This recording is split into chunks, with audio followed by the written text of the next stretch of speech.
For March the 13th, 2026, we talk about Resident Evil Requiem, Slay the Spire 2, Mewgenics, and much more. Welcome to Level 576.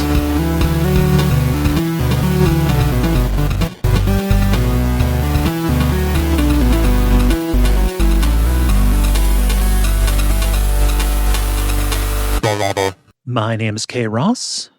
I'm Dennis Furia. I'm Moxie. I'm Ben Merkel.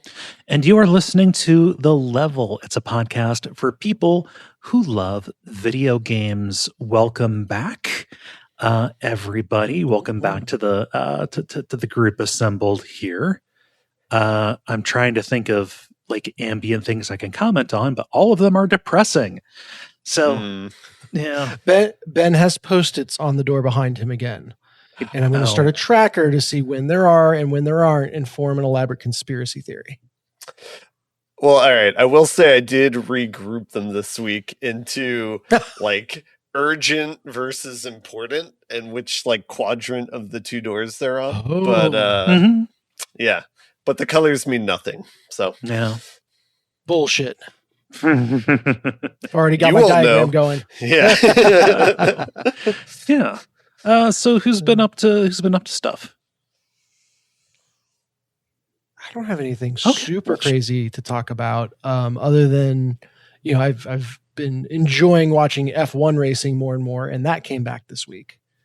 Okay, I saw people talking about F1, but they were talking about it as if it was a narrative show, so I was unclear if it was I mean, it's not a narrative show. Yeah, it is basically. So Drive to Survive is like the Netflix documentary that is very good and fun. And if you just want to experience F1 for the soap opera-ness, you know, kind of like if you wanted an overview of WWE that was like, just give me the juicy bits. Yeah. I don't care about the action. Like Drive to Survive is that. Okay. And just like WWE, the winner is decide beforehand. Except in this, it's who has the most money. Or even, I mean, the Drive to Survive is for last season, and then the current season is for this season. I saw where that sentence was headed, and I was just like, I'll just plow through it. Yeah. So, but it came back. The first race is in Australia, which means if you want to watch live, qualifying was at midnight my time on Friday, and then the race was at 11 my time on Saturday. And I was very excited and stayed up for both. And I don't really remember much of Sunday. F1 races take forever, don't they? No, it's a pretty tight 2 hours or so. Right. Yeah, it's not bad. There was a big change to the cars between last year and this year. And so everyone was kind of made it real tiny and put in more drivers. Yes. Yeah. So they switch, like there's a lot more dependence on electric power, which means there's a lot more dependence on like charging the battery through like friction and that's the wrong word for it. But, people were worried because it's like now you don't always want to be driving the car on the limit. There are places where you want to kind of sandbag a little bit to build up battery charge for when you really need it. That's a really interesting strategy bit to me. It is not to hear F1 internet talk about it though. They were like, this is the end of racing. If you're not going as fast as you can at every moment, then it's not racing and it sucks. And and then there were like, 6 lead changes in the first 3 laps. I was like, this is awesome. So, yeah, I'm fine with it. They still need to kind of figure out exactly how to do it with the regulations, but, mostly I just completely wiped myself out and realized I'm getting to the point where it's like, I can't just arbitrarily stay up until 3 a.m. multiple nights in a row. Kind of got to call my shots on that. Next weekend, I think, is either China or somewhere else similarly poorly situated for sleep. So we'll see how dumb I am. Is that is F1 racing? Is that something that you had interest in before you started playing iRacing, or is this an accessory to that, or follow on? I guess It's funny that I think they kind of came into my life in parallel. I came to F1 very decisively through Drive to Survive. I was at a friend's house playing board games, and he was talking about the show, and then I was like, oh, I've got to check this out, and I got hooked. And it was kind of right at the same time I was getting into iRacing, but really weirdly, the two did not like interact with each other specifically. I've eyed getting like the Formula cars and doing those series in iRacing, but haven't quite taken the plunge yet. So but it's fun, and it won't always be requiring sleep deprivation. So I'm excited for the new season. So cool. You say. Was it Saturday night you were doing this? Because that's when the time change was too. Yeah, I that's right. That was the other thing that just destroyed me. So yeah, I got like 3 hours of sleep that night. Yeah. I actually have a somewhat related thing. They have announced the course for the Indy race that is going to be in DC, and it is the most boring course you could possibly design. It literally only has a single right-hand turn, so it's basically just a big like square. It's like or the I guess Speedway. 5-side, I don't know, whatever. Yeah. So it basically just like they're going to be doing laps in the National Mall, which cool scenery, but that's going to be really boring and is going to destroy the city, but no one cares about the city. So, yeah. Will you be able to watch it from your apartment? From the roof, I might be able to. Okay. Huh. Because you've got experience with like NASCAR and stuff like that. So I could see you enjoying it from that perspective. Yeah, it's more the whole thing where it's like going to shut down the city for like at least half a month. Oh, wow. Yeah, that's rough. Yeah, because I think that's just like Congress, right? Yeah. I think they said like it takes like a week or two to set it up, and then the event, and then a week or two to tear it down. Oh. I had heard about this from friends in Vegas, where it's like a similar sort of thing, but it's even more elongated, where it's like a couple months where they have to like prep everything and then tear it down. It's just like it seems like a lot of investment.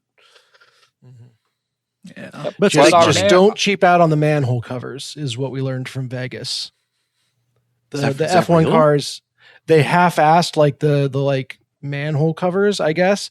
And the like just the suction and ground force from the F1 cars literally ripped manhole covers out of the ground as they went over. Oh, that could kill people. Yeah, it's super dangerous. It ruined a car. It ruined one of the drivers' weekends just because it's like, well, that fucked me, and they didn't have the whatever right stuff to replace it.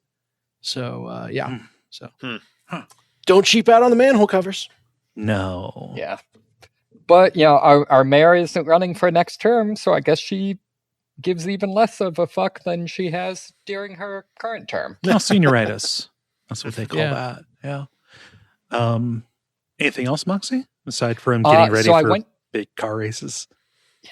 I went to a, is it pronounced Holi? Holi, like the Indian festival of like colors?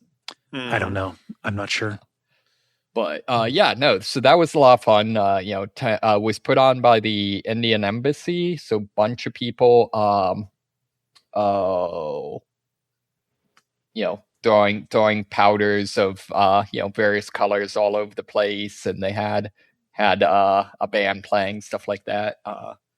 The only downside was there's a point where the guy leading the band is like, hey, is anyone in the audience Punjabi? And like a bunch of people cheer. It's like, oh, I'm going to play like, and said some word I have no idea what was. And then played this amazing, presumably in Punjabi, like hip hop track. It's like, I need to figure out what the hell you said, because that was a really badass track. It's always the best songs that you can't find later. Yeah. Huh. That sounds cool. Yeah, I've never heard of that holiday, let alone know how to pronounce it, but that sounds neat. Mm-hmm.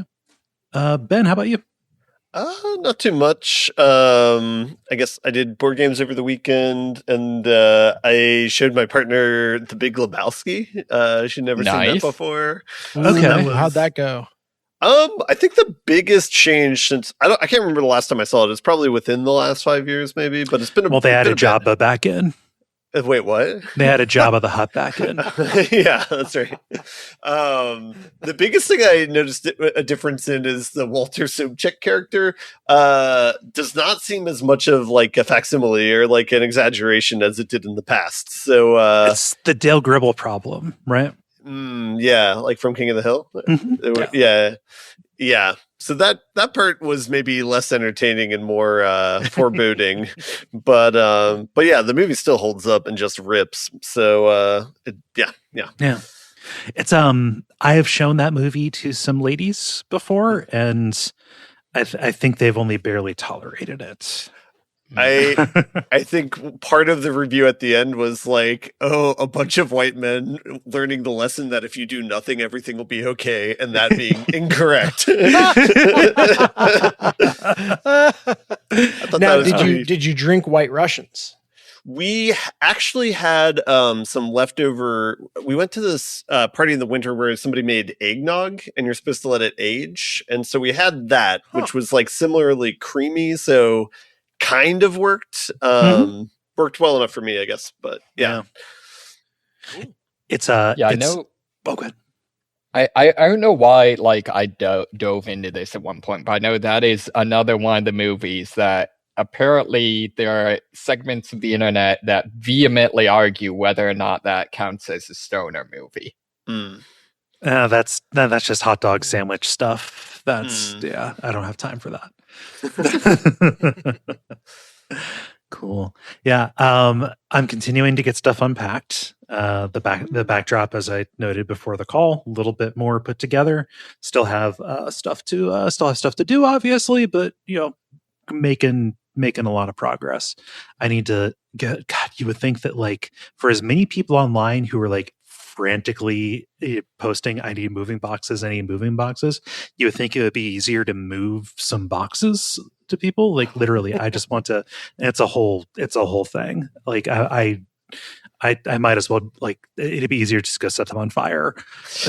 It might be one of those things where there's like a spike in popularity towards the end of the month and not like right now. But yeah. So my go-to on stuff like that is usually like put out the along the road and post on Facebook Marketplace, first come first serve. Yeah, just like hey, come get it. That's weird in an apartment building. I think that if I was at the house, that would be one thing. Yeah. Well, you just have to make sure no one sees you. I don't know. I heard that Portland is supposed to be weird, so maybe that's fine. Mm-hmm. Yeah, no, it happens all the time. It's impossible to travel here because of all the boxes on the streets. Maybe that's why nobody wants mine. Well, and people setting them on fire to burn down the ice and the I've got nothing. That hasn't. Yeah, I've heard so few explosions while you're recording, Kaye. I'm beginning to think maybe it isn't a war zone. Yeah, there's nothing left to blow up. So, okay. Yeah. No. So, part of my saga here has been. So I have a small little filing cabinet. Sits under my desk, and it holds my papers, my business papers. And I have been looking for the key ever since I moved it, and I cannot find it. I'm sure I'll find it at some point. Oh no! Couldn't. I locked it before I came here. Well, so looking for it, and it's like tax time is coming up, right? So I've got to get in there and get at my papers.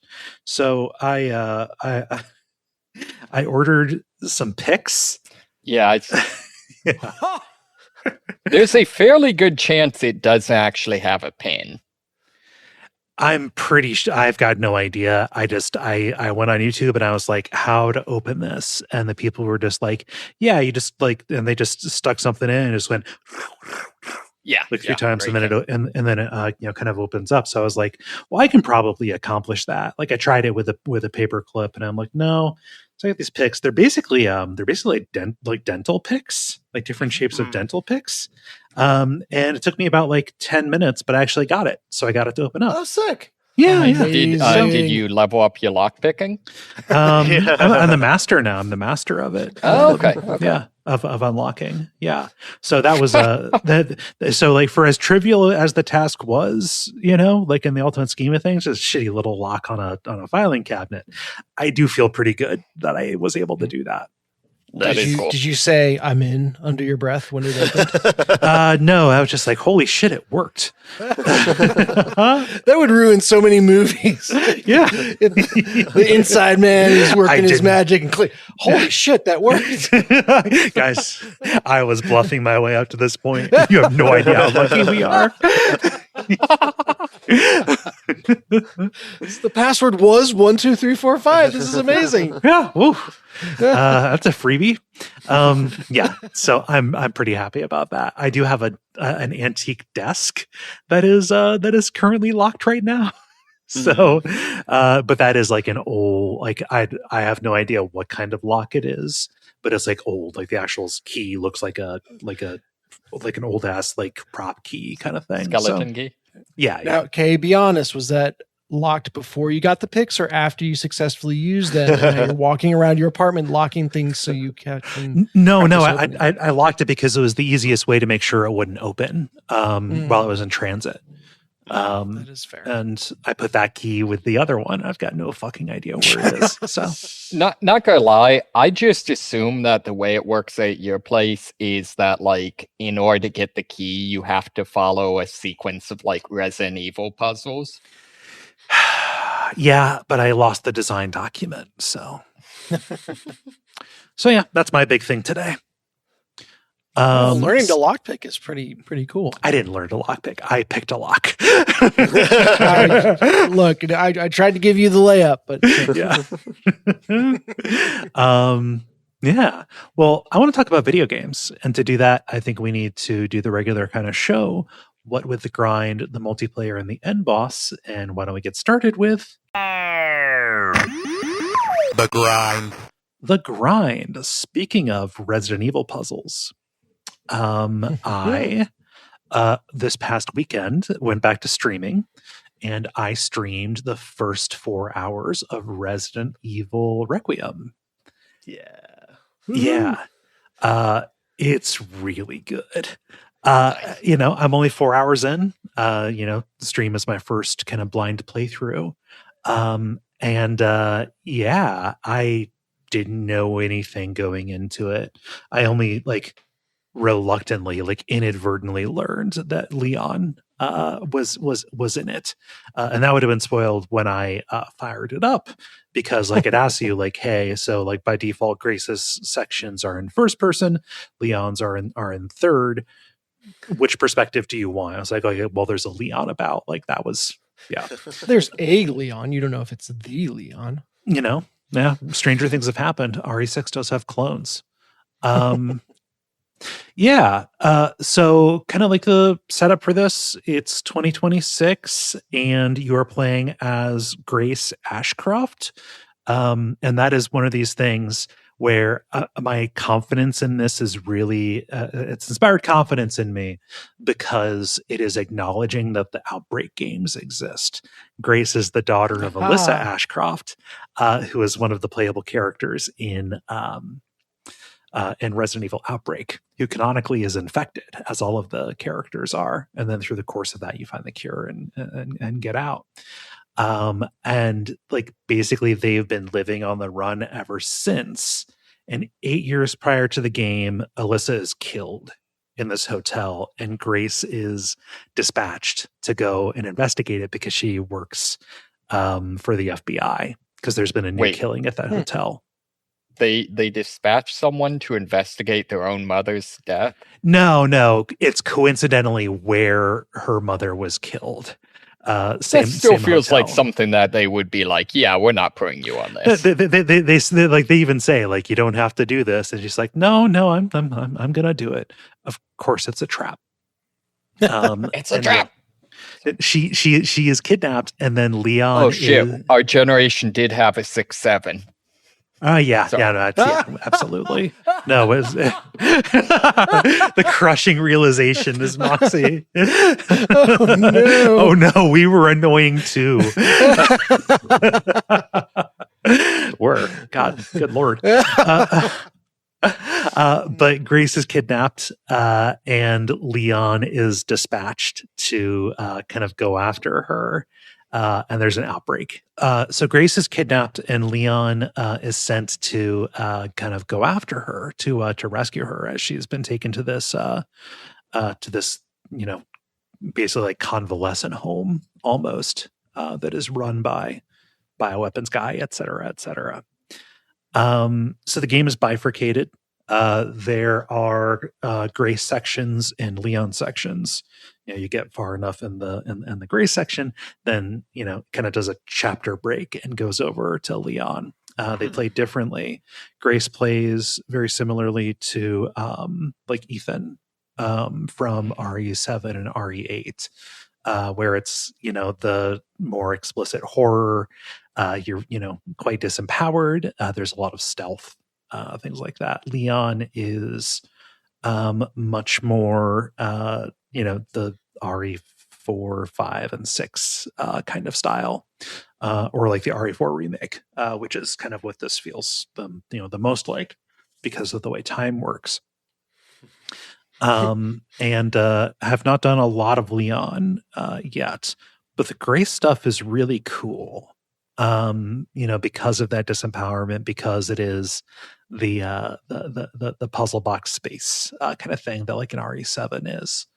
And the kind of the coolest thing about it to me so far is like these zombies. So we're back to zombies. It's no longer fungus monsters. Finally, it's no longer parasite guys. And this is a strain of T-virus, whatever. I'm not sure exactly what it is. It's derived from the T-virus. That like the person kind of like keeps some remnant of functionality. But like they compulsively go through things that they, kind of did in life.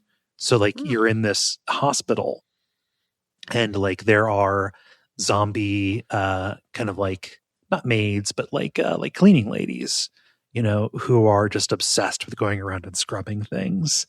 There are there are ones who are like I have no idea what they did, but like they're obsessed with turning off lights because they're super like light sensitive.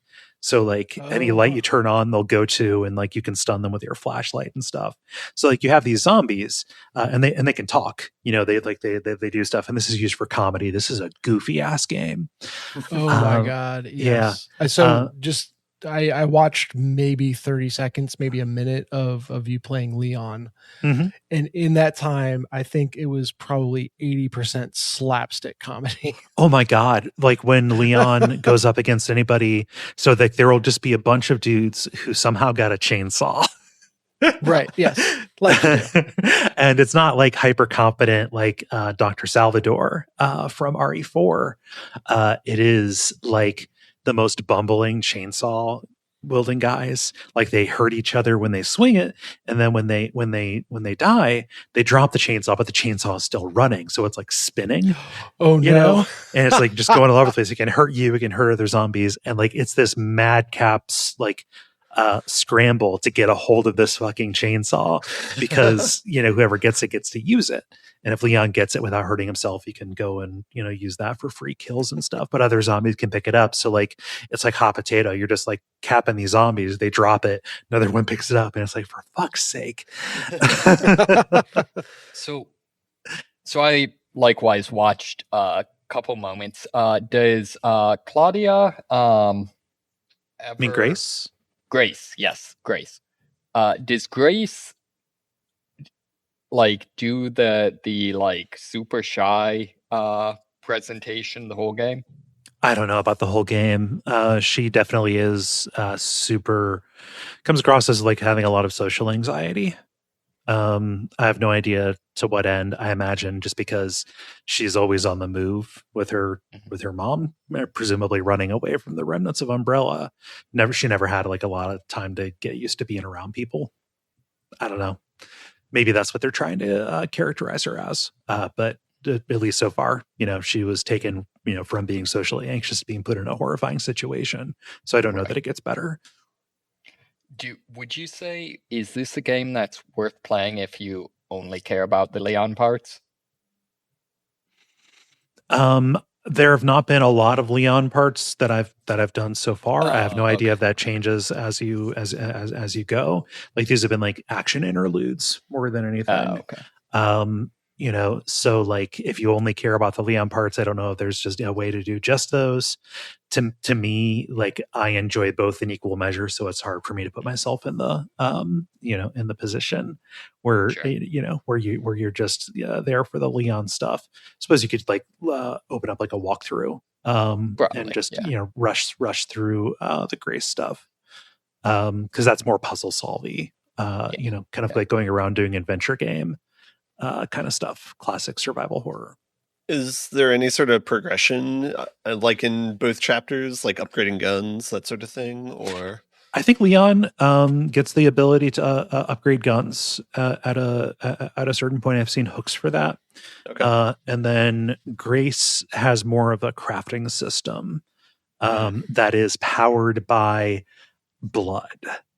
It's so fucking goofy. Like basically, the research that you find like a blood collector, and it's like, okay, the infected blood has these properties where it can transmute into different things. So like you're kind of constantly trying to, keep yourself in, healing items and in handgun ammo and in these other things called hemolytic injectors is what they are. Okay. And this was a real kind of like wow moment because they're returning back to the Resident Evil remake idea of Crimson Heads in this. Okay. So like the hemolytic injector is used for like a stealth kill. And it's fucking ridiculous. It is so Sam Raimi. Like, if you can get the drop on one of these zombies, you inject it into them and then they just explode like a balloon full of blood. It's the least stealthy stealth kill that has ever existed in games.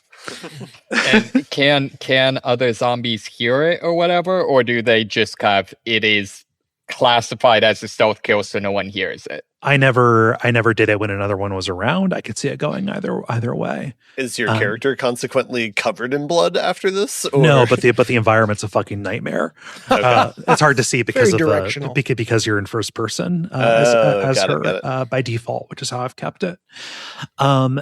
So you have that, and so you can use that as a stealth kill, and you think, okay, that's like situationally useful, but I'm not going to prioritize crafting those. So I mentioned the Crimson Heads. The way the Crimson Heads work in the Resident Evil remake, it's a great system. You can kill a zombie, but if you just let it lie, the body will stay there. And after a certain amount of time, or after you pass a certain milestone, like different ones are, I think, pinned to different things. This especially happens after you leave the mansion for the guardhouse and then return. More of them will come back. They will revive as a super dangerous, kind of like secondary mutation of a zombie called a Crimson Head.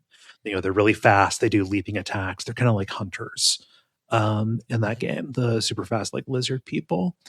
So in this, like, you'll take down a zombie, Grace eventually gets a gun, and you will see like a little prompt, and it's like, do you want to use a hemolytic injector on this body? And you think, okay, well, I'm just going to let that sit, but it seems like there's a Crimson Head thing going on here. If you leave that body there's a chance that when you come back through, and because it's the puzzle box space, you're doing the adventure game stuff as Grace, you're going to be going through places multiple times. Sometimes they get back up. Sometimes they get back up and, will attack you. And you think, okay, well, that must be it. It's just like, okay, this is a way to kind of like confirm a kill. Basically, I want to take this thing out so I don't have to deal with it later. And then at a certain point, and this one was scripted, when you're going to a particular area, a zombie who's just there gets up and his head starts getting kind of like all bulbous, and will do like an instant death kind of like grab attack and move like really quick and get at you. And you've got to like either like run from him or use a special gun that you have. Leon gives her like this really powerful like magnum gun called Requiem. I think that might be what it's named after. I'm unsure of the importance of the Requiem gun. And it'll take him down. So suddenly any zombie that you leave could come back, and you go back into that Crimson Head kind of rhythm of, okay, am I sure enough that I'm going to be coming back through here, that it is worth using the resources on these things, on this? And you can, craft them, but it takes materials. There are like blood buckets in the area where that you can use to, like just get fills up and do crafting stuff. Enemies will sometimes leave blood that you can harvest, but it's still incredibly restricted, incredibly limited. So it's like I'm choosing between ammo or this, and there's an argument that both of them are equally important. I would appreciate the system more if you could go like full degen and just start like bloodletting the zombies that you kill on the ground. Just lure them into a room so you could farm them. Yeah. It's Minecraft style mob farm. Yeah. I thought you were going to go the direction of like you use the hemolytic converter, whatever it was, to like induce a zombie into becoming a Crimson Head, and then like that would be a really hard battle, but there would be really good rewards on the other side of it. No, it's to stop it. To keep that from happening. Yeah, all right, I'm going to pocket that idea then. I've seen a couple of things that suggest that like there might be some alternate things where you can like use the hemo injectors, and it sound like maybe kind of some of the equivalent of like the Far Cry's like 10-minute playthrough things. Oh, interesting. Yeah. I don't know for sure. I'm trying to avoid spoilers, but I've just seen some like YouTube things that implies maybe there's something like that where you can at some point just kind of have kind of comedy bits where it's like, oh yeah. I have no idea. I don't know. It's really good. I'm excited to see more of it. Like there's all kinds of like little, just throwbacks to. I'm a Resident Evil lore sicko, and so like when I open this by saying they acknowledge the existence of Outbreak, it's like, well, shit. Like I want them to go as obscure with it as they can. Outbreak is the game. It kind of annoys me that they're remaking all these like very playable Resident Evils and not remaking Outbreak. But. Right. Yeah. I mean, Outbreak, you can't you have to, if you want to play that multiplayer, you have to like emulate a server in order to do it, which I've constantly been on the edge of doing. But does Ada show up? I have no idea if Ada shows up. I'm completely unspoiled. Has not. I guess I meant has she so far? But. No, not yet. No. Okay. Well, that's good. Ada's camera is in second person perspective. Yeah, it's just your webcam. It's really weird. Yeah. Could you do that? Like, have a game where you're seeing someone else film you? Probably. I don't know. There's probably some security camera themed stuff that's out there. Something like that. Technically, second person. I don't know. That's all that I have right now. That's a pretty good one. Resident Evil Requiem.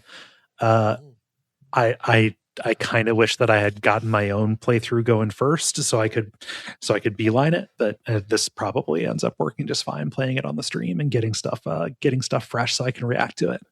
So. Funny meta story is I left to play board games on Friday night and left the stream on in my office. And then like a half an hour later, Mimi was like, there were weird noises coming out of your office. I had to turn off your computer. It's just like zombies and shooting emanating from the first floor.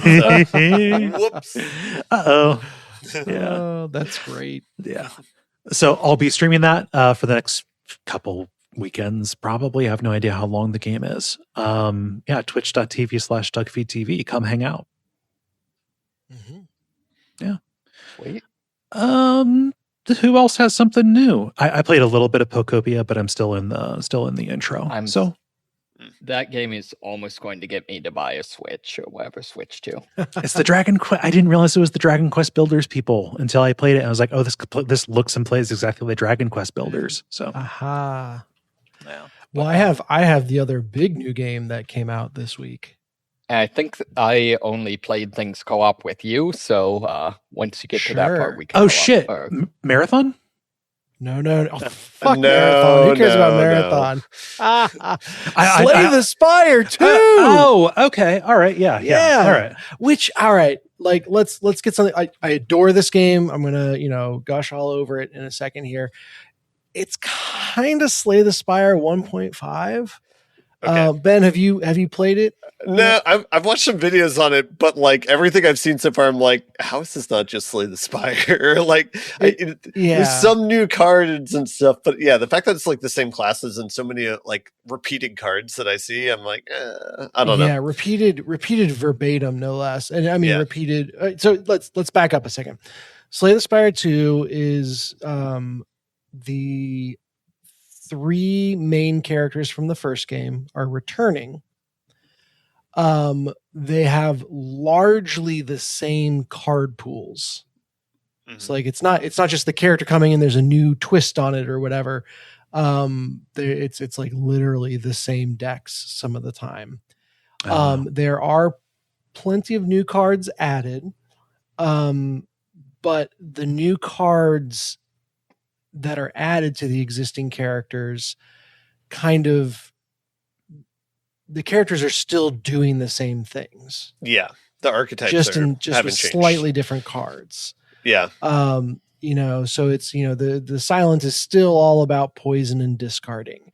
And the ironclad is still all about vulnerable and kind of health trade-offs and so on and so forth. So that's I'm not that bent out of shape about that, because all the enemies and the entire climb up the spire is new. Same format of you're like choosing paths on the map, but there are no returning, or at least returning in the form they were last game, enemies, the way there are returning cards. And so I still play Slay the Spire 1 regularly and am not tired of it at all, and in no stretch have mastered it.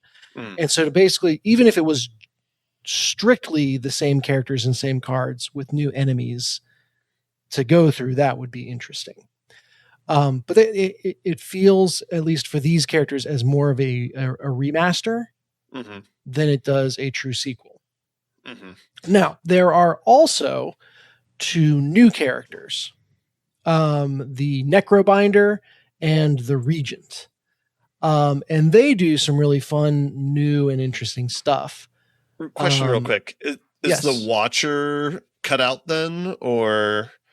the Watcher is not in the game yet. Okay. I should clarify, this is an early access release, and they have said very clearly, like, there are whole acts, there are whole bosses, there are whole characters missing right now. But it's like the game is at the point where we have enough characters in a good enough place that we want to invite everyone to start playing it, but expect this to be actively tuned as you go. So the new characters are doing fun and interesting things. The Necrobinder has a summon that you can buff up, and damage always hits your summon first before it hits you. Okay. And so there's a bunch of things that play with that. They also have a Doom mechanic, which is kind of weird because the Downfall mod, which is the fan-made mod for the first game, had a mechanic called Doom. And it basically like counts up towards the enemy's max HP as long as they stay both weak and vulnerable. So it doesn't degrade like poison does, but if you ever lose the debuffs on them, the Doom kind of goes away. Mhm. The problem with this version of it in Slay the Spire 2 is that it ticks at the end of the enemy's turn, not at the end of your turn, like every other kind of building status effect does. So you could get the Doom high enough to kill it, but it's still going to get its turn and then die at the end of last turn. Yeah. And the tools to add Doom do not stack it so much faster than just straight damage to make it worth it, at least in my experimentation so far over 4 or so runs with the Necrobinder. But yeah, interesting. Attempted something new. They'll tune it, I'm sure. So not too worried on that front. The Regent I have had a ton of fun with. The core mechanic, or one of the core mechanics behind it is the idea of forging this blade. And so you can kind of do things that forge and make this attack that stays in your hand get bigger and bigger and bigger. And you kind of choose when you want to cash that in and play it for a gigantic hit. But then you have to wait for it to come back around in your deck cycle to play it again. So there's a little bit. That's almost exactly the gimmick of at least one of the specialties you can take in a clan and monster train to the Lazarus League. Yeah. Interesting. It's like a mad scientist kind of thing, kind of guy where like you can keep like mixing in, like just you're mixing up like a potion in order to use it. Like you're deciding, just, okay, is this offensive or defensive? And like what buffs or debuffs do I want to put on this? Kind of investing mana to make that more powerful every turn until you find the right place to use it. I didn't mean to interrupt, but just like that, I have a reference point for this, which almost never happens. Yeah. Hey, very good. And I like, there are so many roguelites doing so many things. I am not at all surprised you're starting to hit on stuff that overlaps. Mm-hmm. It is probably the weaker of like the main themes in the Regent. The other one is around creating colorless cards. And so the colorless cards in the first game were kind of a mixed bag. There were several that were just absolute shit and you would never be interested in. Yeah. And then there were a couple that were like super busted good. And I don't know. I didn't feel like there was a lot in between. There's like the good colorless and the bad colorless and the nary the two shall meet. Here the colorless cards seem to have gotten buffed a little bit. It feels like they're a little more consistently good. At least again, I think I'm up to like Ascension 2 with most of the characters now. So that means I've got 3 wins and maybe twice as many runs with every single one. So the idea that the Regent is like has lots of ways to generate these cards and use these cards is very interesting. I'm sure there's other mechanics in each of the classes that I'm forgetting about, but those feel truly sequel-esque, but because there's 2 right now, feels like more of an expansion pack. It's a watcher rather than a whole new game. Mm-hmm. When this leaves early access, they might have several more characters and then it feels a lot more justified as the sequel. I think they made a big step wrong when you unlock the characters one at a time. So you have to start doing a run with the Ironclad and then you do a run with the Silent and then you get the new characters. I think that was a big mistake. I understand wanting to give people an on-ramp, especially if they're coming to Slay the Spire 2 without having played the first game. But that's not going to be... Yeah.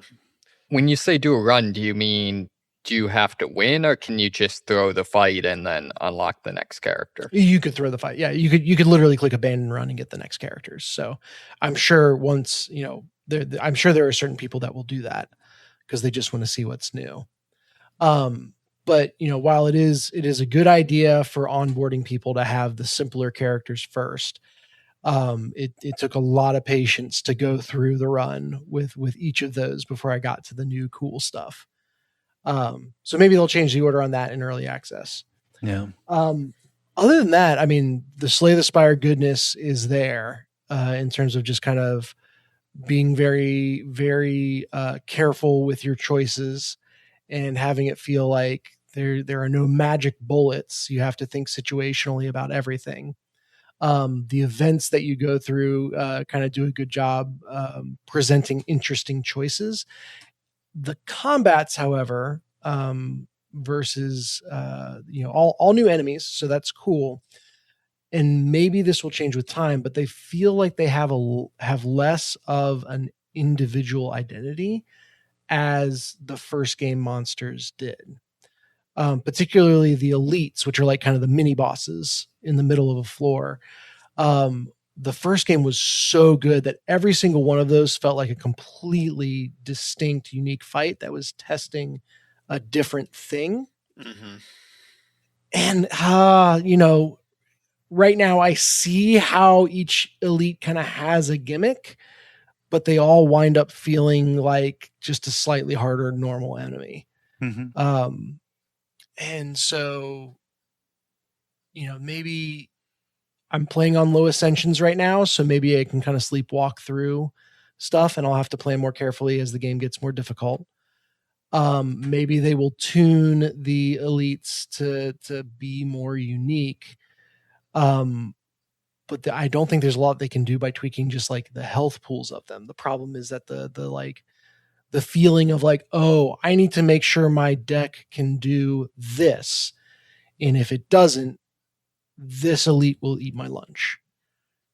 Right now, it's kind of like I got a strong deck that can kind of pump out damage and block consistently, and that's all it needs to do.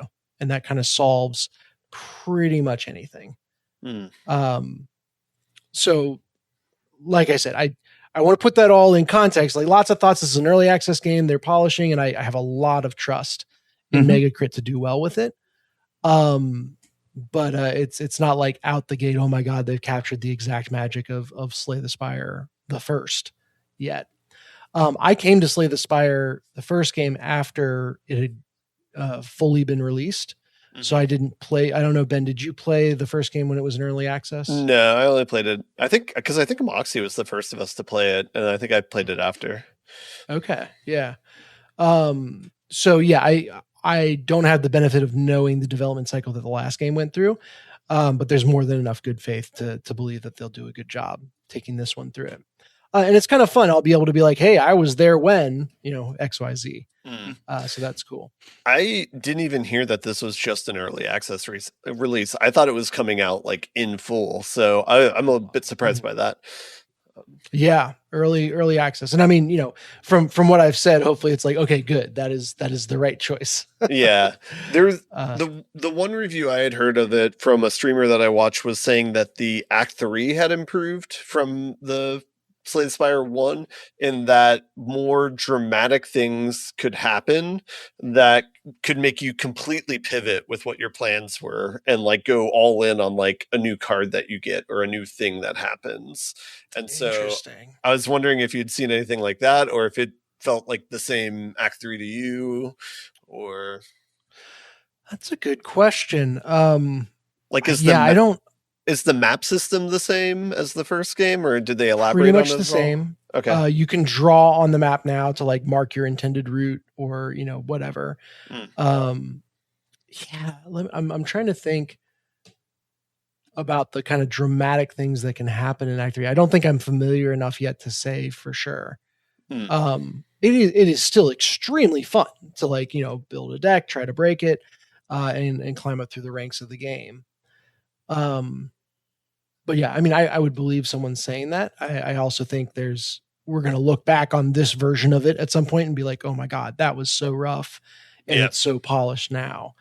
And I want to be careful how I'm using that word though, because I feel like a lot of times roguelites, now that they're so common, have the edges polished off that, they're afraid to be overly difficult or, to have overly wild things happen. And I think Slay the Spire 1 was great specifically because it was not afraid of throwing seemingly impossible things at you or allowing you to break the game wide open. So hopefully Slay the Spire 2 will kind of have more of that old school bent to it. Even as they improve it and tune it. I have not talked about probably the craziest thing in it though, which is the multiplayer. That's and right. yes, that is the appropriate reaction of why the hell would you have multiplayer? I remember us Slay the talking Spire. about this sometime in the past couple of weeks. Yeah. And and when we did talk about it, I poo-pooed it, right? I was like, this is dumb. If you want multiplayer, just like sit with your friends and talk about what to do. Play the board game. Or play the board game, yeah, but which is essentially sitting with your friends and talking about what to do. And I could see if someone was like trying to take the run really seriously and like play optimally, that a group would totally just be kind of group thinking their way through it, and that would be no fun. Mm-hmm.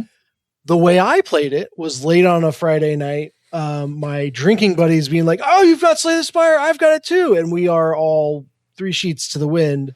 Mm-hmm. And basically, it was Slay the Spire by way of Castle Crashers.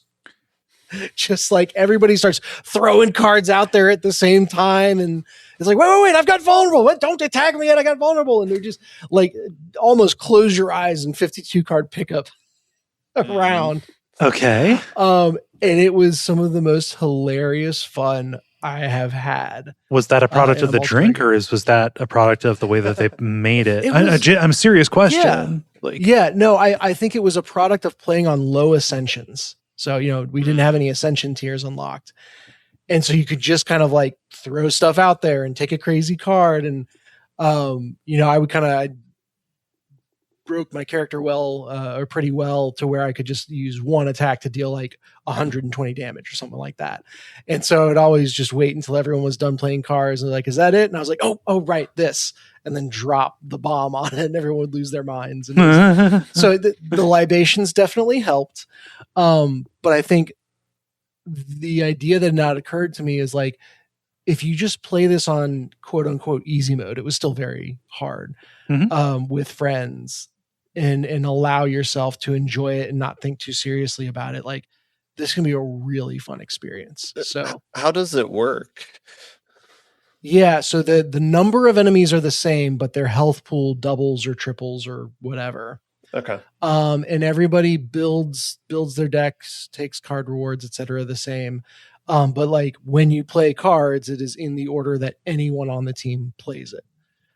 So like if you have someone that can apply vulnerable, which makes you do more damage with subsequent attacks, you want them to do that first. Or, if you think you have lethal, then nobody has to block and, all this stuff. So you're kind of talking through that a little bit as you're playing. They also have a ton of multiplayer specific cards.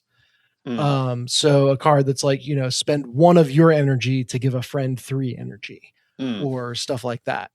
And so there becomes, I'm guessing, again, if you're taking it seriously, or maybe if you're playing on higher difficulties, there becomes a lot of alley-ooping between friends. Yeah. To get the right sequence and do enough damage. So how does like the communication work? Is it all in game? Like you just talk on microphone or? Yeah, we were in Discord, and I did not see any supported in-game chat. Okay. So I think they're kind of making this with the assumption you're playing with people that or are in Discord with. Gotcha. I sincerely doubt you would do a pickup run of this, just because that's a big time investment to be stuck with a dumb person. So sure. And then do you see everybody's hand at the same time, or do you have to communicate? You can see you can see all their information. You can see the cards in their deck, but you can only see the card that they are hovering over will show up above their head. Okay. So you can't just like directly peek into their hand. Yeah. Although you can see pretty much everything else about them. Which, I guess that stops any one person from domineering the conversation. Yeah. But yeah, I think the right way to approach multiplayer is unseriously. And I certainly had a great time with it. And I actively thought I would not enjoy it, and kind of said yes as grudgingly as like, I want to be grinding out my solo runs, but I should hang out with friends. And then it was fantastic. Nice. So yeah, I I think I have like 20, 30 hours in the game already. It's probably like 20% of my hours, not my waking hours, but my hours. That's quick. Some of that might be me accidentally leaving the game up when I am going and doing something else. But like I'm really enjoying it. It's just very clear where they will be improving in early access.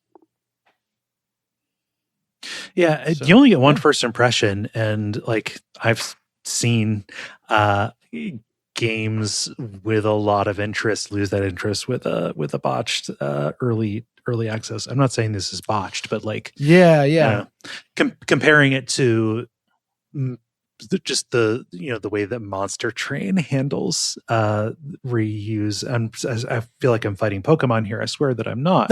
But you're good. Yeah. No, but just like Monster Train 2, you start out with new clans, and they just have one. They start you with a pair that feels like, okay, yeah, no, just a beginner would be able to play this, but it feels differently. And then the old stuff is reintroduced slowly.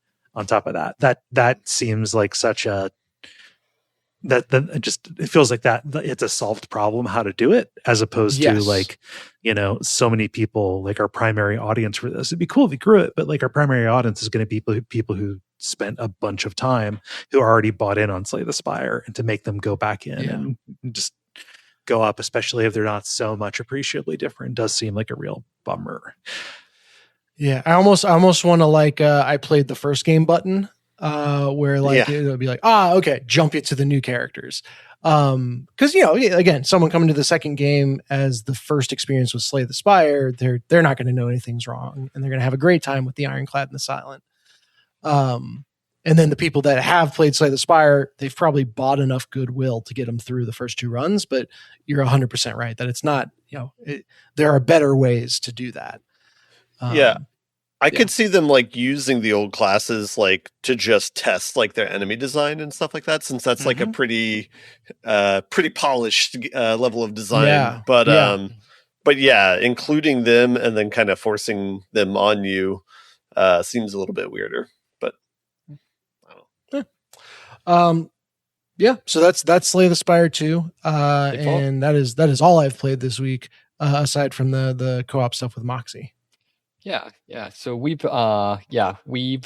been doing a great deal of helldiving, bringing the fight to the Illuminati, I guess. Illuminate. I've heard him say it in game now. Oh, NPC say it. Illuminate. Which I don't quite know. Like the other two, one is clearly like robots, that sort of motif, and then the other is the Tyranids or the Zerg or whatever, the bugs from Starship Troopers. I don't know quite what they're going for with the Illuminati. What physically are they? Zombies for the, I guess, the mooks, maybe. But then the like, so zombies for the creeps, the ones that you can just stomp easily, and then it is just more directly aliens for the mid-tier enemies. They're all dolled up in power armor kind of stuff, so it's hard to see exactly what's under there, but I assume it's some kind of biological life form. Sounds like a Protoss. And they do have like flying saucers and stuff. So I guess that a little more directly like aliens then. When you say aliens, are like Martians or like xenomorphs? Not xenomorphs. Yeah, Martians. Almost the great analog would be oh damn it, not the Day the World Stood Still. Tom Cruise was in the movie version.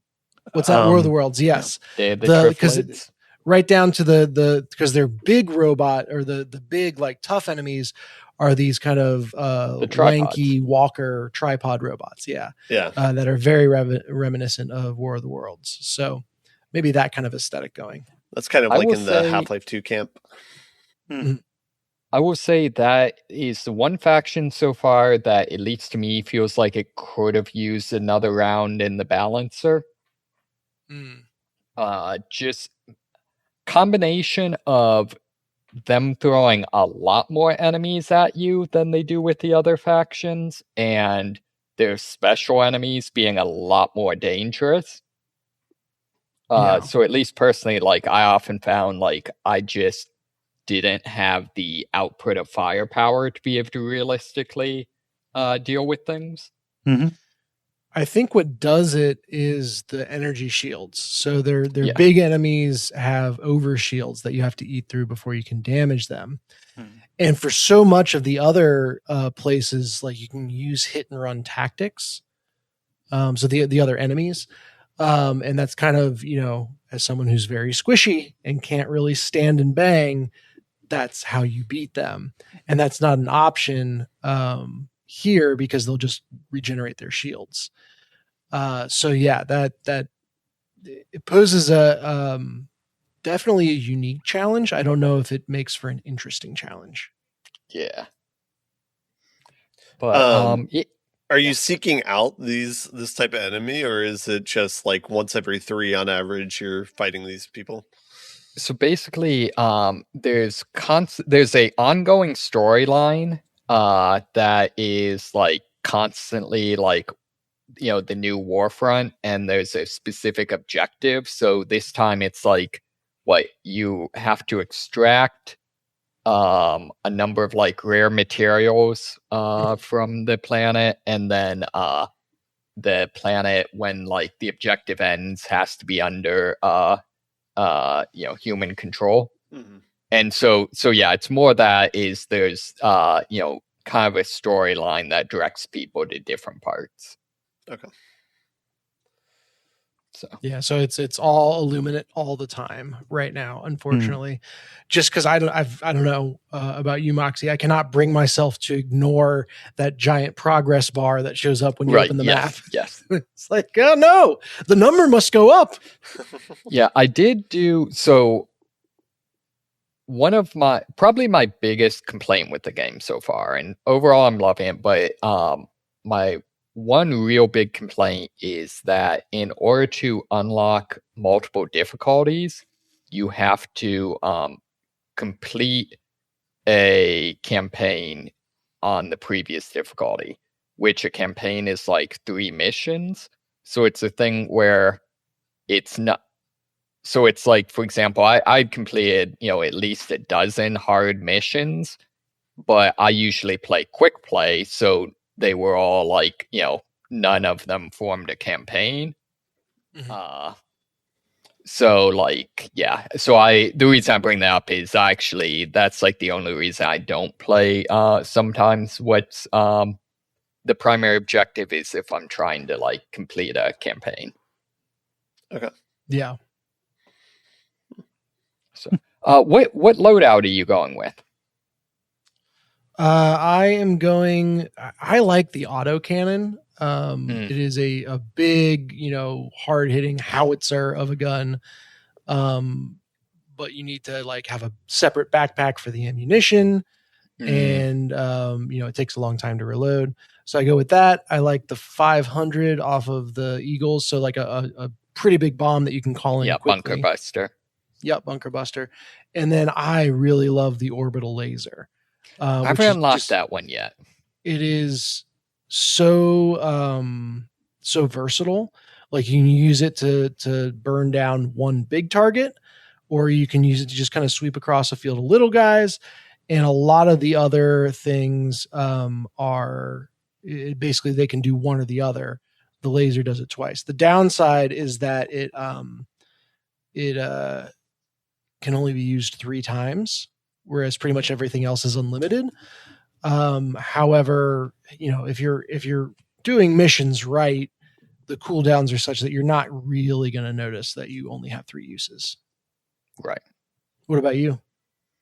I've been going mostly with laser weapons. So the way those work is it's unlimited ammo as long as you don't let them overheat, but if they do overheat, you have to then, reload by replacing the heat sink. Yeah, so you have like 3 rounds, quote unquote. It's just the round lasts as long as you manage your energy. Right. And so like their big thing is like sustained DPS is kind of their thing. Because I don't like dealing with ammo on the other things. I've tried the explosive marksman rifle, but the problem is it doesn't seem like the hitboxes work right for like actually shooting enemies with it. And shooting at the ground, I find usually the bullets skip. Yep. And so that I know that's like one of the most popular guns in the game, but I haven't been able to figure out a particularly good use for it. Yeah, the one-shot kill weapons don't tend to be super useful. Right. Are you all and playing? Also, oh, go on. Are you all playing with other people, or is it just 2-player missions? Not when we can help it.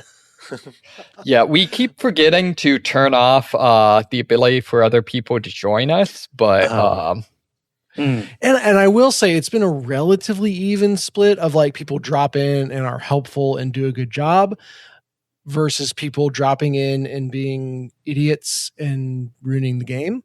But I would prefer to just have the non-volatile baseline of playing with people I know. Yeah, I will say the game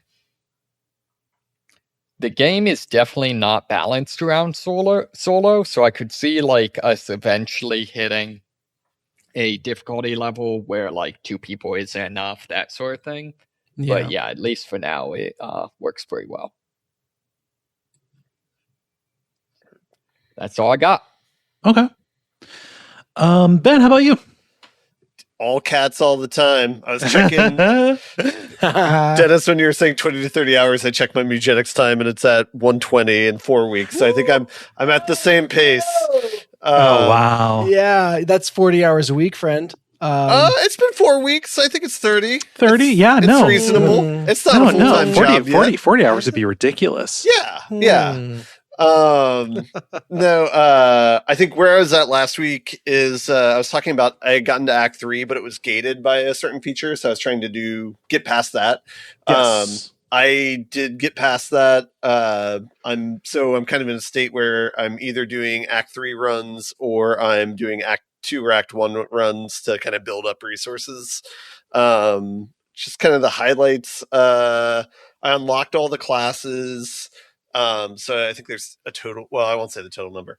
I basically 100%ed the first 2 acts. There's kind of like bonus things that you can do, and I'm pretty sure I have. I think the only thing left for me to do is beat it with every class type to get like all the achievements. Which I'm not going to necessarily go for that, but yeah. But yeah, the game still has like a lot of highs and a lot of lows, but like all of which are pretty fun. So I was going to kind of say a couple examples. I think the one like Nutso run that I had was with there's a druid class that is like spawns familiars and kind of like buffs team members and that sort of thing.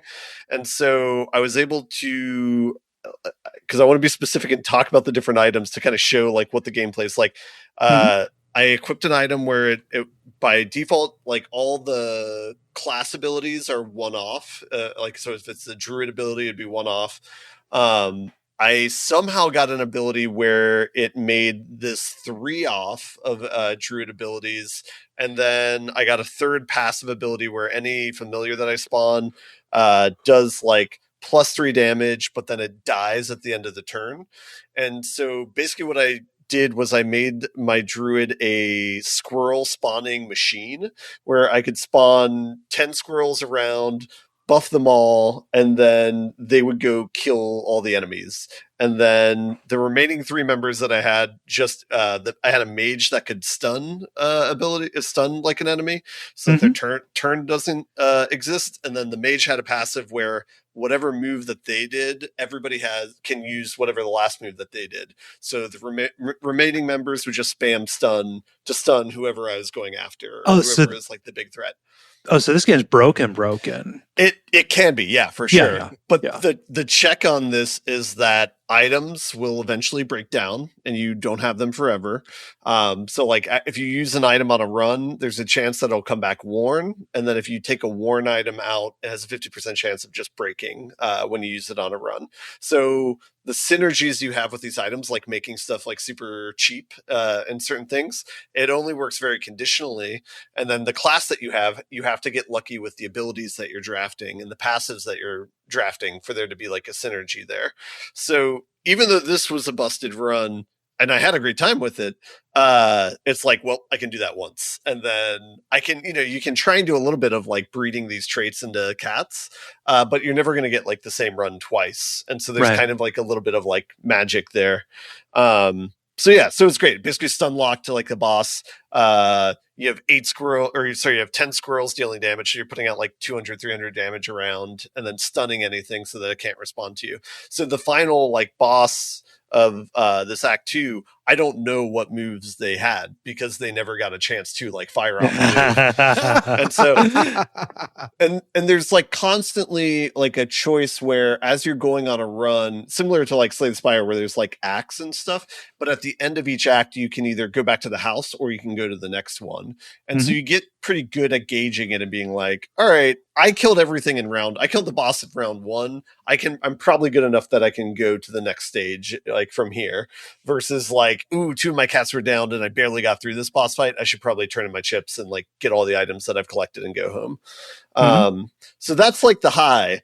The low is like you start getting these like challenge items where it'll enforce some sort of difficulty on the run, but you get rewarded with like a good item if you do this. And so one, for example, that I tried this past week is it's called like the Loner, I think, and it's a gun. And so whoever is equipped with this gun will shoot all 3 of their teammates at the beginning of every battle so that they're downed. And then, so it's just one cat fighting everything and seeing if you can make it to the end. And so I wanted to try and do this. And so I made this build where I gave the cat that, but then I gave it a hat where its basic attack, instead of whatever their basic attack normally is, it's just a blanket. It deals everything on the board 1 damage. And then I combined that with an item where it's like your basic attack will also inflict poison. And then I did that with another item, which is if you inflict poison, you inflict 1 more poison, so that I'm basically just infecting the entire board with just 1 animal and trying to do that. And then I think they had a passive where it's like if they down anybody, they'll deal 1 damage to every enemy. And so the idea is at the beginning of every map, it shoots its 3 friends, and that automatically does 3 damage to every enemy. And then I think they had the last item was they get like a bonus turn at the beginning of the round. So I'm trying to do this twice. So I'm trying to stack a bunch of enemy, trying to stack a bunch of damage on everything, and then kill everything like that. Get into the first like mid-tier boss, and it's something that will charm you. And if it charms you, that means that your cat is like under their control and will fight your cats. Essentially, it's like on their team temporarily, and it only works for a certain number of turns. But if you're the only cat and it charms you, you instantly lose. And so that's what happened in the run. And not only that, which like hurt by itself because like I immediately lost the run. But in the game, when they charm your cat, it runs off with that. And when you fight that boss the next time, you have to fight that cat again. Oh, so, no. With the broken thing that you gave it. Like yeah. So that was the low, but I still had a good time because I was like theory crafting all these items and trying to put it together to get this, like, make this pretty hard restriction work given the constraints, and then kind of adjusting it to, like, after you pick your team, they're all given like a random ability and a random passive, and then from there you can equip them with items, and so you can kind of react to like what they have. So even in the bad situations where it's like, oh, this sucks, you still go home, you still have a bunch of cats, and you're like, all right, well, I can make another team and I can make another run. So this isn't backbreaking. So the game is still like, I don't know. It's still the game of the year for me. So it sounds pretty rad. Strong words. Yeah.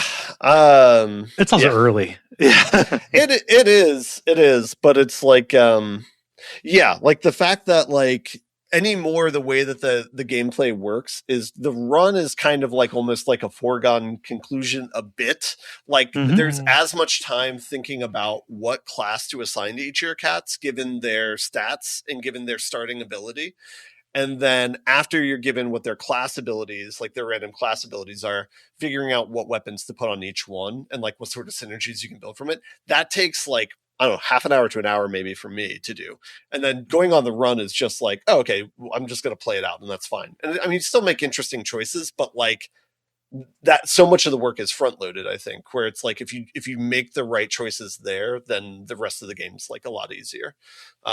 So yeah, I don't know. It's great. I can't speak highly enough about it. I mean, okay, so I'll say the number. There's 14 different classes in the game. Oh wow. And so there's so many options and like so much to kind of like synergize with, where it's like 3 or 4 of them have healing abilities. So you can try and couple that with this, or like, so my latest run, I had a tinkerer, and because they had an electric ability, and it's like they typically have to deal with metal stuff. So I'm going to try that out. And then that paid off dividends. So yeah, so there's just like such an interesting choice space here.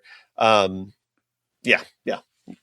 Can't speak highly enough about it, but that's all I'll say this week at least. So yeah, all that sounds cool. There's already so much good stuff out this year. Yeah, it's absurd. Yeah.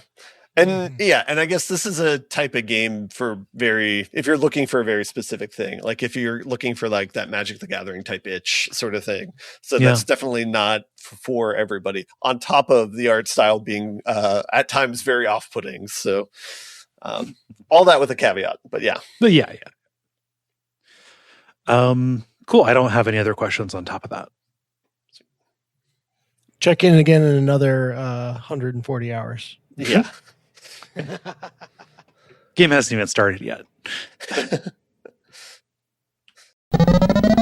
Multiplayer. Now let's start with the multiplayer, where we ask you a question and you answer it. Dennis, what is the question that you asked the nice people?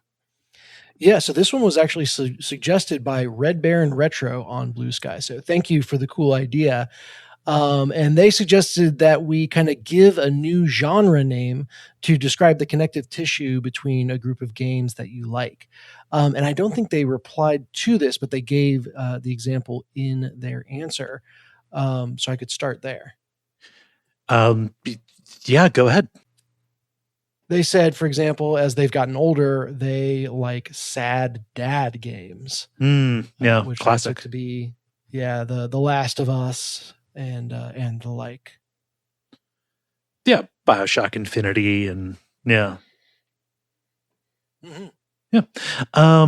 So I will read Count Zero Or's response. Gangster strategy games. Strategy games, either real-time or turn-based, which puts the player in charge of a criminal empire from a 1,000-foot perspective.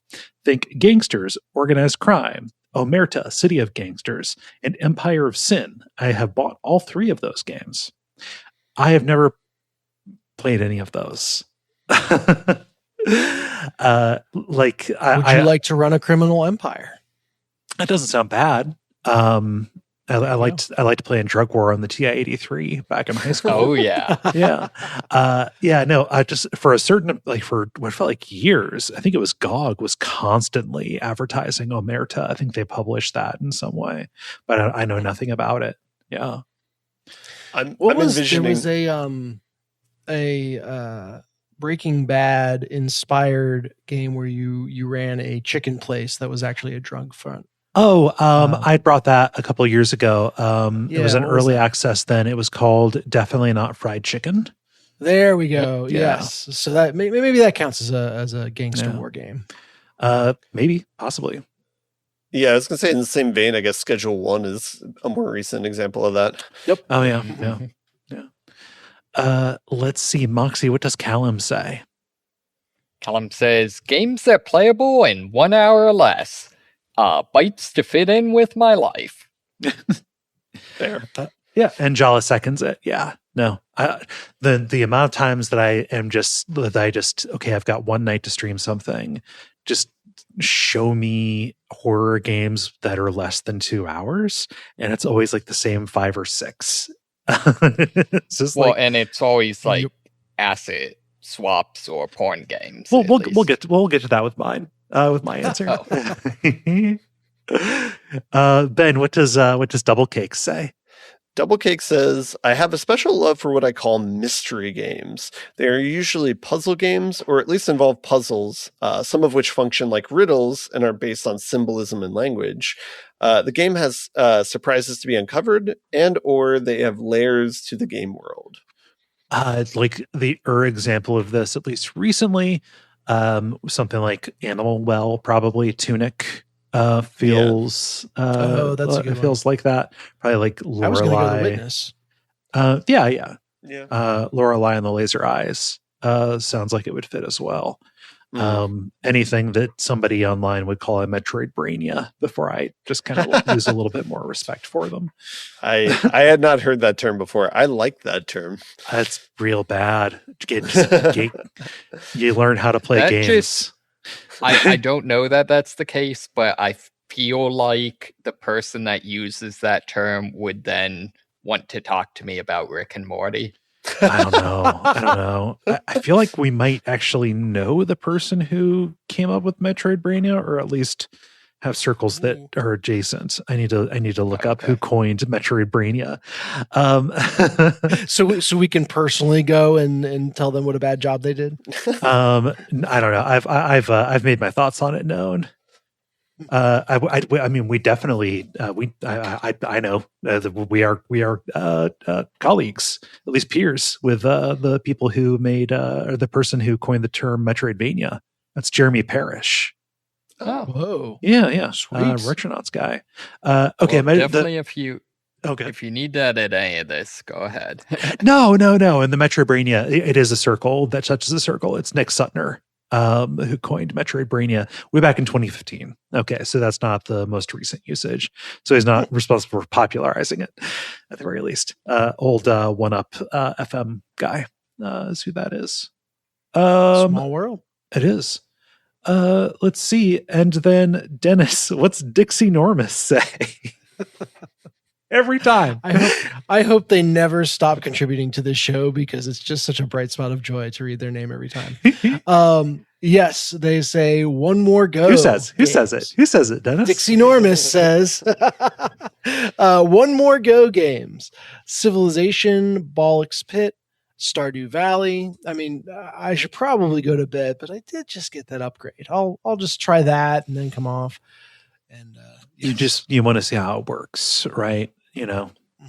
How it works is you don't sleep. That's how it works. Yeah, that's how that works. See, it's funny because I'm the other way around. Like, these are games that I just Teflon off of because, it's like, oh, do I really want to commit to another run? Okay. The answer is always yes. Yes, you do. Yeah. Or at least another turn, right? It's not like even another run. Yeah. If they have save turns, the problem is most of these sorts of games, it's like you either play the whole run. Maybe modern ones don't do that. Yeah. I like a Stardew Valley day. It takes like 15 minutes. Yeah. It's like the free beer tomorrow sign. It's I'll stop playing next turn. Yeah.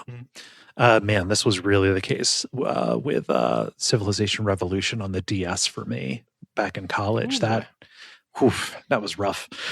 Yeah. So I'll give mine. I've already come up with this. I've already coined the microgenre, which I'm very proud of. Flashlight House. Which is just a loose grouping of horror games. It's kind of a know it when you see it kind of deal, where many times they are asset flips, but you can actually have a very lovingly crafted flashlight house where you are in a mundane area that is lit primarily just by a flashlight, and the primary mechanic is walking around and seeing what changes as you interact with things. Oftentimes, so like Phasmophobia. That's multiplayer and more directed. Like, you have like a clear set of goals in that. Like, Flashlight House is like you go into a house and it's dark and there's a flashlight. Then you like walk into the laundry room. When you open that door, there's a sound and you've got to go listen to that. Like, the the events are not necessarily causally related, and you always have to be looking for whatever it wants you to find next. Just completely random, disconnected, and it's fucking everywhere on the horror tag on Steam. Yeah. Yep. Would you say it's environmental storytelling though? No, I wouldn't. The environments are usually de-emphasized. Would you say there's personal archaeology going on? No, that's a completely different thing. Oh. Dang. Is there anything else you want to hit me with? No, I think that it's it should have been in threes. It seems like Gone Home would be a flashlight house, given that there's a house and a flashlight. Gone Home, not a flashlight house game. Oh, really? Yeah, no. It's a squares and rectangles kind of thing. Yeah. No. It's just you need more than just a flashlight in a house in order for it to be a flashlight house. There has to be a certain decroded ethic to the way the game is held together.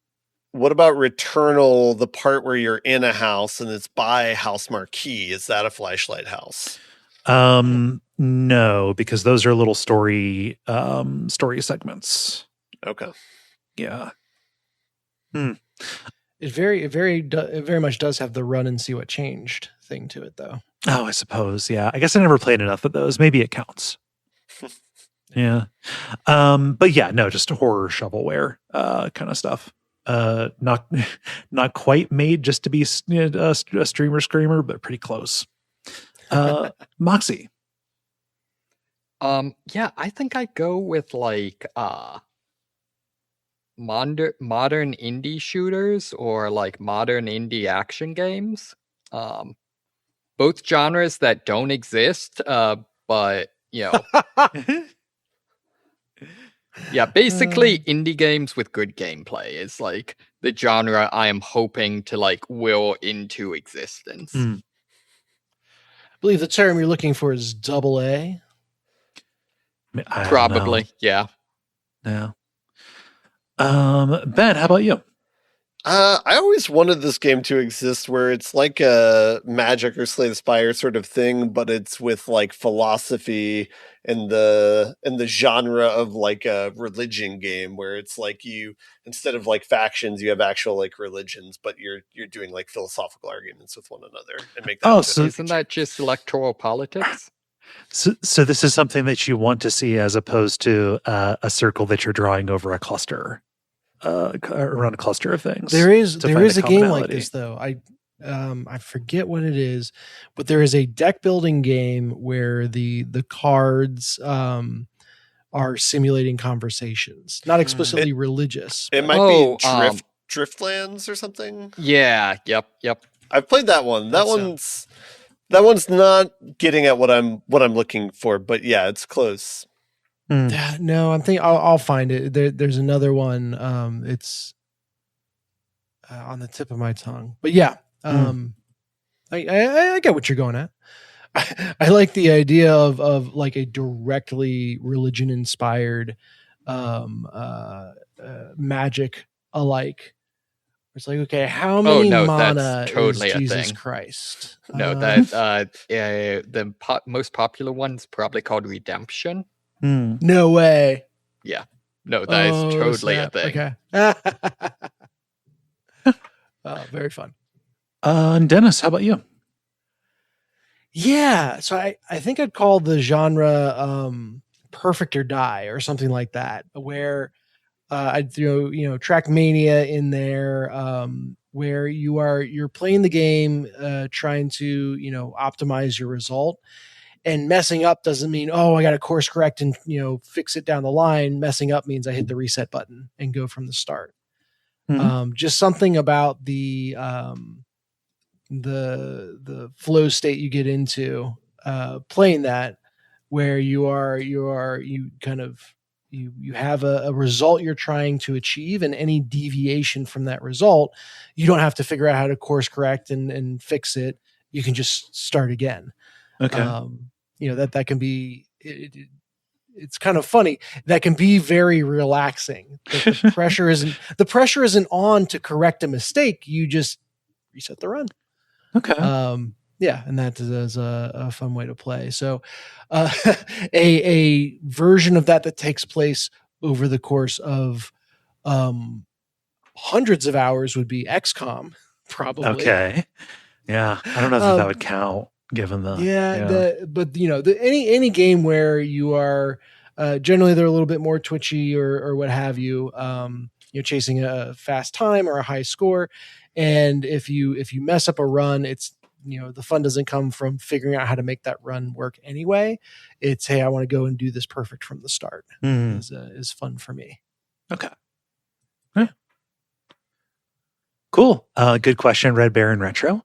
Thank you for posting it, Dennis, and thank you, people, for responding. If you would like to participate in these in the future, you can go to follow us on Blue Sky. We're at thelevelpodcast.bsky.social, and those go up on Monday afternoons. The end, boss. Now it is time for the end, boss, where we talk about the things that are happening in the world of video games and how we feel about them. We have kind of a trio of bummers tonight, and Ben had another story that was a bummer as well. So we're going to do 3 of these at the very least. Let's see, Dennis. What's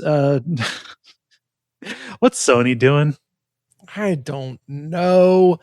The one like silver lining of the way gaming was being enshittified was like, hey, at least the console wars are over. We're kind of like, you can get anything anywhere, and people seem to be bringing their games to different platforms. Halo's showing up on PlayStation, so maybe we just don't have to worry about that anymore. Yeah, maybe you just buy the one you like. Yeah. Sony said, psych. So after putting games like Returnal and Horizon Zero Dawn and God of War out onto Steam, they have revealed that their upcoming games and some of their more recent blockbusters, so like Ghosts of Yotai and Saros, the upcoming shooter from House Marquee, they are not going to continue doing that, and they're going back to a strategy, I guess, of exclusivity and figuring that it will be better for a small group to buy a PS5 to play the next God of War or whatever than it would be for 100,000 plus people, or however many 100,000 people, to play it through Steam that wouldn't otherwise. This is so which fucking is stupid. Wild to me. So stupid. I thought consoles were like quote unquote lost leaders, right? That Sony doesn't make money selling a PS5. That kind of buys them the right to then make money selling games. And so the idea that you would reduce your ability to sell the games in favor of maybe selling a few more hardware pieces is just insane. Well, probably the executive making this decision doesn't get credit for selling games, gets credit for selling hardware. Yeah. Yep. Like this this has to be like a move to try and preserve like a corporate prestige, right? Like, oh, anybody can just, what's the use for Sony? These publishers can, make make games for anything. Like, well, like where do we fit in this? If we're not the people who erect the walled garden and then fucking guard it with, with our lives, to make sure nobody gets to play these games who has not paid us the tax, or is not paid into our digital distribution ecosystem or any of that. This also could be them looking at what has happened to Microsoft and saying like, well, Microsoft is selling stuff on PC primarily, and they lost this console generation. Do we want to do exactly what they did and suffer the same thing, as stuff moves on? Yeah. I have no faith that anybody, can make a console worthwhile now. Especially anyone ever has made a console. But I mean, like, no, at a certain, like, just like, oh, it's not going to be the 90s again. It's not going to be PlayStation 1. It's not going to be, it's not going to be Super Nintendo. I don't know. It's feeling a lot like the 50s again. So let's It's the worst of every decade all at once. We had labor rights. Yeah, labor there. Yeah, there were unions, and also we taxed the rich. So it is a secret worst thing. I mean, I think to me the two answers to this are one, pirating, and two, like, people need to start punishing like people who make exclusive games. The thing is, like, exclusive games are like less and less valuable over time because there's so many more games coming out where it's like, because like back, like, I don't know, a decade or two ago, it's like, yeah, if like The Last of Us came out, that was like the game to play for the month and there wasn't any other competition. But it's like now a game comes out and it's like, all right, well, I don't have to play this. There's like 3 or 4 other big games coming out this month. So I'll just play that instead. But most of them are shit. Like, But it's just so like ridiculous. Like, you had a chance to keep consoles relevant, and uniformly across, at least, Microsoft and Sony, both of them fucked it up. Like, this entire past console generation, basically since 2020, there has not been a compelling reason to have a console, because they're pushing, like, live service games that are in development for, half a decade and then don't come out. It's just they have not demonstrated that they are trustworthy stewards of, if I put $500 into this, or $600, $800 or whatever, under these current market conditions, that I'm going to be able to get anything back out of it, other than just an obligation to feel like I need to use that thing that's collecting dust. It's just that, as somebody who has had a pretty decent PC for a while now, I was really enjoying that period of time where I could play whatever I wanted on that PC if I waited long enough. I just count on your backlog being so large that it'll last you until they come back around. Yeah. I don't have anything more to say about that other than it's disappointing. Yeah. Although, I mean, why, Sony? Why? To be more constructive, it's like, I don't even know what I would do if I was trying to pitch like a console to the general public. Like, you can do stuff that Steam's doing where it's like, this is yours and it's just a computer and you can use it however you want. But like, I just don't know. I don't know how you sell a console now. Yeah. So, well, I don't know that Steam's going to get to sell that console, you guys. Because that's what my story is. Thank you for setting up the alley-oop there, Ben. Which is, we should know the release window and price of the new Valve hardware coming out, the Steam Machine, the Steam Frame, and that Steam controller that they're trying again.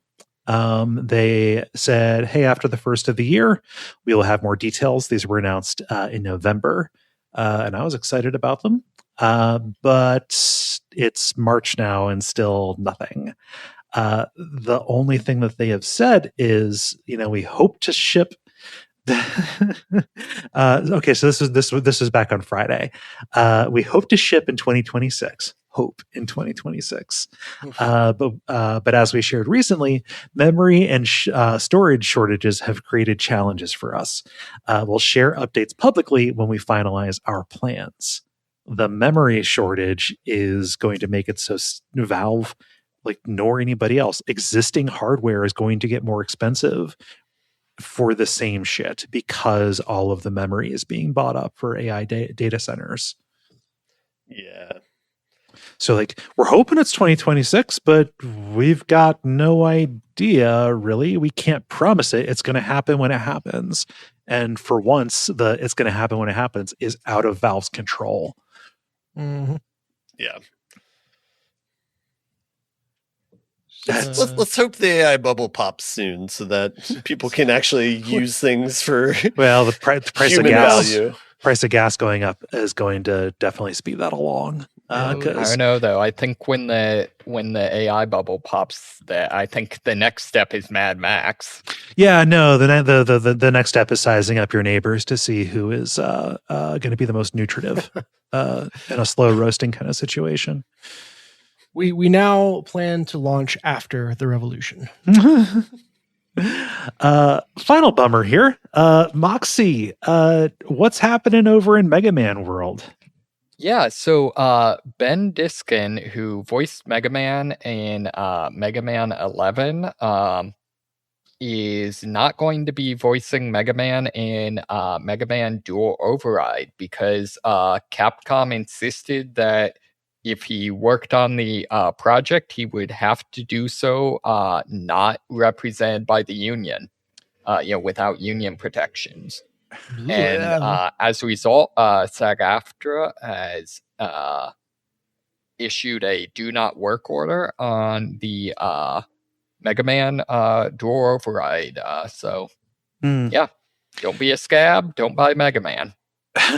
Capcom has been really bad about this. There was all of that. There was the strike that lasted for fucking ever. The person who currently voices Leon Kennedy was a scab, right? The 2019 remake that was made and produced during a strike, and everybody who was in that crossed the picket line to make it. It sucks.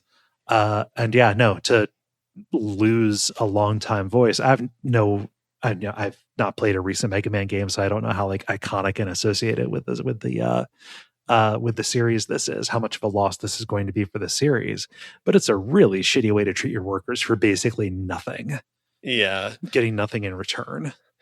There's I always name check this, but in Seattle, when they have minimum wages, when they increase them, they apply it to the large companies first, and then it trickles down. After 5 or 10 years, then it applies to everyone. Yeah, and it's any place that has a 250 or more employees has to adopt this. Yeah, and I think that's an important nuance here. But in this case, since it's Capcom, it's this should first apply to you.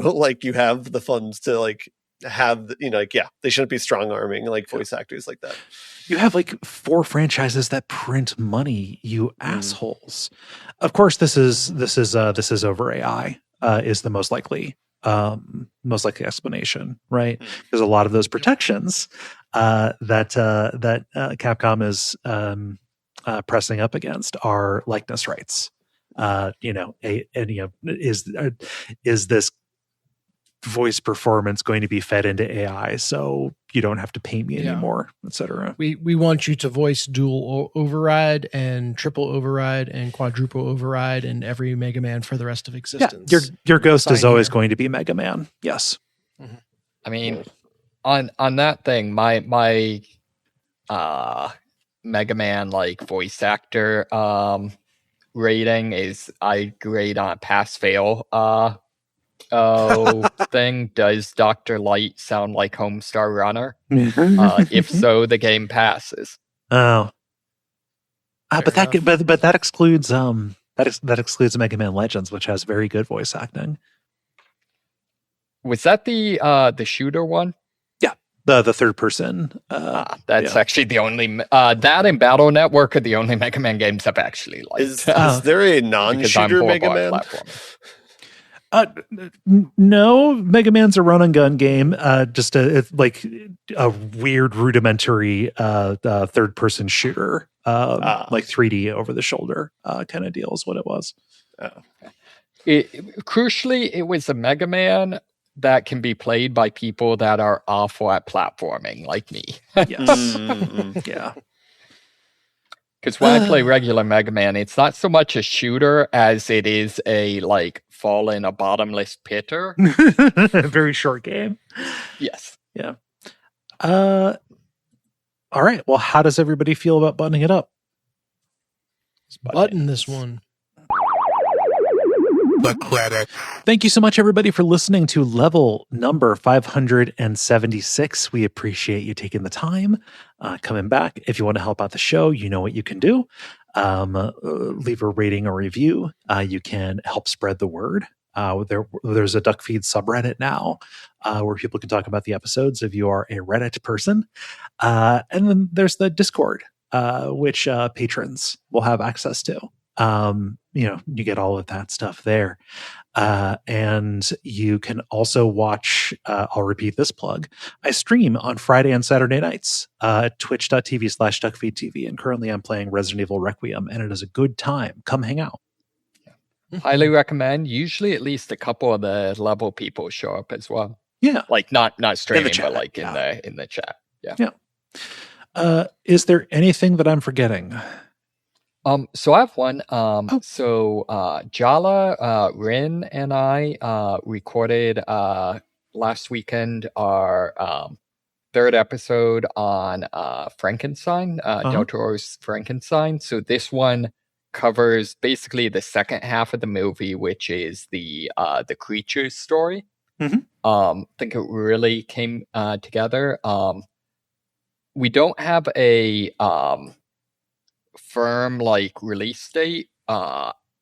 Probably this Friday. That's where it's about the turnaround time it's been previous, but it just depends on when editing. Yeah, just go subscribe and you'll get it when it comes out. Yes, yeah. That is yes. Yeah, jollychan.place is what that is. Cool. All right. Well, I've been Kaye. You can find me on Blue Sky at Kaye.zone. I've been Dennis Furia. You can find me on Blue Sky at Furia Games. I'm Moxie. I've been Ben Merkel. And stick around for some titles.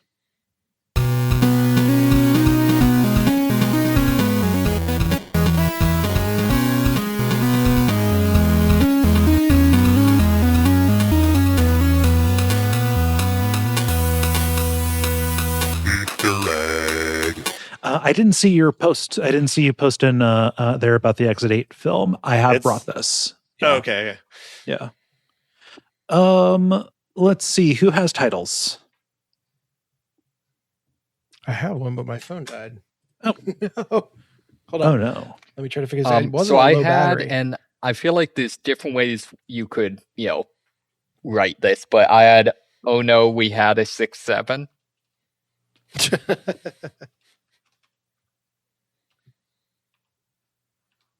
Okay. Oh, I've got one on top of that. If we don't want to do the 6-7 thing, oh no, we were annoying too. Also good. Yeah. Ben, do you have a title? I just have one. This was something Dennis said, and so I took it out of context. It was "Can't Really Stand and Bang." Okay. Dennis. The podcast. So I'm trying to get my phone back up. I believe it was something in the realm of "we were annoying too." Okay. Upon reflection, "stand and bang" is a phrase from the primary podcast network I listen to actual plays of. And it's just now occurring to me that it might not be common parlance. So yeah, fun. I just like that. We were annoying too. Reminds me of Steam is constantly trying to shove down my throat. Was it "we were here too" or whatever? Oh yeah. I think we. Oh no, we were annoying too. Might win it by votes. Does it for me. Okay, it is decided.